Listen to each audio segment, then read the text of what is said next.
Hi friends, మనకైతే first order వచ్చింది. మాలతి గారు ఫ్రమ్ హయత్ నగర్. తన రిక్వైర్మెంట్ ఏంటంటే యాష్ కలర్ బ్యాంగిల్ మీద లోటస్ రావాలనేది.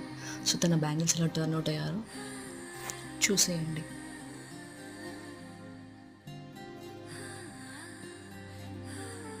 ఏదేదో పలికి నా పెదవుల మౌనం నీ పేరే పిలిచేనులే. నీ పిచ్చితోనే అల్లాడే ప్రాణం నిన్నే